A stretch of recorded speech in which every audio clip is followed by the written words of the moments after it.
आज के दौर में गवर्नमेंट न जाने कितने अप्रूवल और स्कीम लेकर आती है, लेकिन हम उससे अनजान होने के चलते उसे स्क्रॉल कर आगे बढ़ जाते हैं। इसमें अगर आप रिटायरमेंट के बाद अपने लिए पेंशन इंतजाम करना चाहते हैं तो अटल पेंशन योजना आपके लिए हितकारी साबित हो सकता है।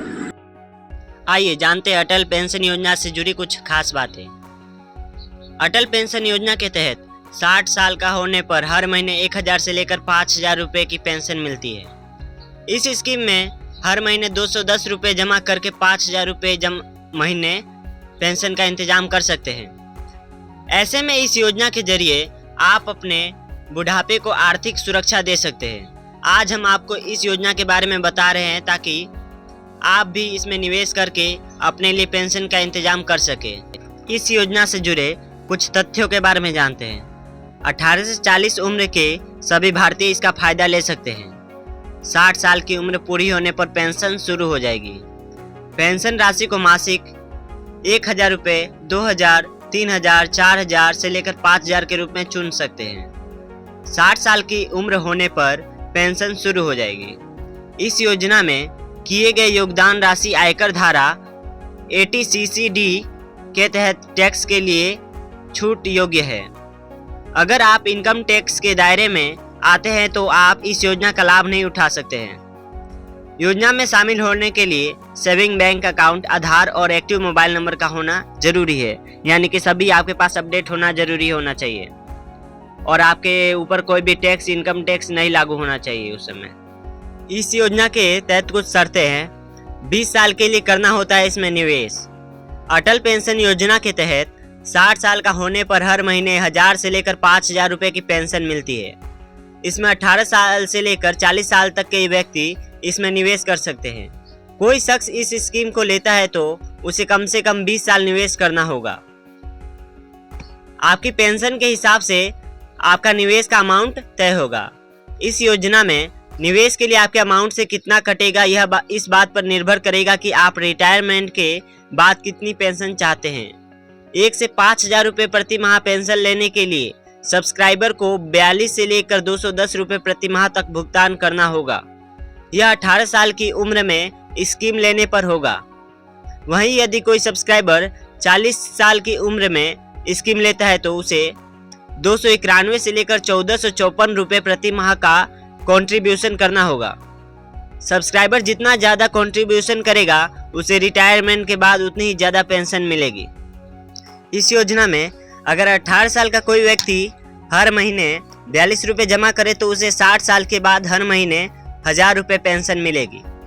84 रुपये यदि जमा करता है तो 2000 रुपये पेंशन मिलेगी।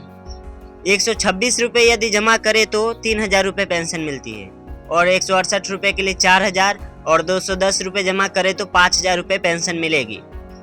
यही अगर 40 साल का कोई व्यक्ति हर महीने 291 रुपये जमा करता है यदि तो उसे 60 साल के बाद हर महीने 1000 रुपये पेंशन मिलेगी।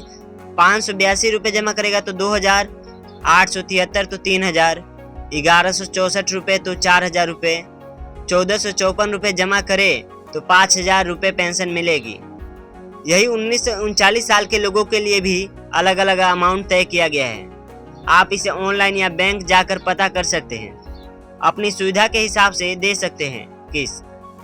इस योजना के तहत इन्वेस्टर्स मंथली, क्वार्टरली या फिर सेमी एनुअल यानी 6 माह की अवधि में निवेश कर सकते हैं। कंट्रीब्यूशन ऑटो डेबिट हो जाएगा, यानी आपके अकाउंट से तय राशि अपने आप कट जाएगी और आपके पेंशन खाते में जमा हो जाएगी। सब्सक्राइबर की मृत्यु के बाद उसके जीवन साथी को मिलेगी पेंशन। जी हाँ, यदि बीच में किसी सब्सक्राइबर की मृत्यु हो जाती है तो उसके जीवन साथी को पेंशन मिलेगी और वही सेम मिलेगी। सब्सक्राइबर और स्पाउस दोनों के निधन पर 60 साल की आयु तक जमा की गई पेंशन राशि नॉमिनी को वापस कर दी जाएगी। वहीं अगर 60 साल से पहले ग्राहक की मृत्यु के मामले में उसका जीवन साथी अटल पेंशन योजना खाते में योगदान जारी रख सकता है। ग्राहक का पति या पत्नी वही पेंशन राशि प्राप्त करने का हकदार होगा जो ग्राहक को मिलनी थी।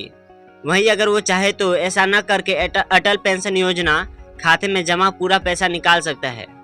टैक्स पेयर को नहीं मिलता योजना का लाभ। अटल पेंशन योजना टैक्स पेयर्स के लिए नहीं है, यानी कि अगर आप इनकम टैक्स चुकाते हैं तो इस योजना में अकाउंट नहीं खोल सकेंगे। ये नियम सरकार ने 1 अक्टूबर 2022 से लागू किया है। अगर हम बात करते हैं कि अटल पेंशन योजना हम ऑनलाइन कैसे परचेज कर सकते हैं, यही ऑनलाइन लेने की प्रोसेस है। सबसे पहले आपको SBI की नेट बैंकिंग में लॉगिन करना होगा। उसके बाद ई सर्विस लिंक पर क्लिक करना होगा। नई विंडो खुलने पर सोशल सिक्योरिटी स्कीम के नाम की लिंक पर क्लिक करें। उसके बाद आपको 3 ऑप्शन PMJJBY, PMSBY, APYI दिखाई देंगे। तो APY पर आपको क्लिक करना है, जहां आपको अटल पेंशन योजना पर क्लिक करना है। उसके बाद आपको अकाउंट नंबर, नाम, उम्र जैसी डिटेल्स दिखाई देगी। इसके बाद आपको कितनी मंथली पेंशन चाहिए वो अमाउंट आपको चुनना होगा। उसके बाद उम्र के आधार पर मंथली कंट्रीब्यूशन तय हो जाएगा। यही आपसे नहीं हो रहा है यदि ऑनलाइन, तो आप बैंक जाकर भी खोल सकते हैं अकाउंट। किसी भी बैंक में जाकर अकाउंट ओपन करवा सकते हैं। अटल पेंशन योजना के फॉर्म को भरकर मांगे गए डॉक्यूमेंट्स के साथ आपको बैंक ब्रांच में जमा करना होगा। एप्लीकेशन अप्रूव होने के बाद आपके पास कंफर्मेशन का मैसेज आएगा। उसके बाद आपकी उम्र के आधार पर आपका मंथली कंट्रीब्यूशन तय हो जाएगा। अटल पेंशन योजना से जुड़े कई सवाल जवाब होंगे आपके मन में। सवाल नंबर 1, क्या सेविंग्स अकाउंट के बिना भी अटल पेंशन योजना अकाउंट खोल सकते हैं? तो इसका जवाब होगा नहीं। इस स्कीम के लिए सेविंग्स अकाउंट होना जरूरी है। दूसरा सवाल है, मंथली कंट्रीब्यूशन की तारीख कैसे तय होती है? तो इसका जवाब है, पहली इन्वेस्टमेंट की तारीख के आधार पर यह तय होती है। यदि इन्वेस्टमेंट की तारीख यदि पता होगी, उसके हिसाब से ही वो कंट्रीब्यूशन उसका तय करेगा। क्या सब्सक्राइबर्स को नॉमिनी रखना जरूरी है? तो इसका आंसर होगा हाँ। अटल पेंशन योजना के कितने अकाउंट खोल सकते हैं? अटल पेंशन योजना का एक ही अकाउंट खोलने की इजाजत है अभी तक। अगर अकाउंट में मंथली कंट्रीब्यूशन के लिए बैलेंस नहीं है तो क्या होगा?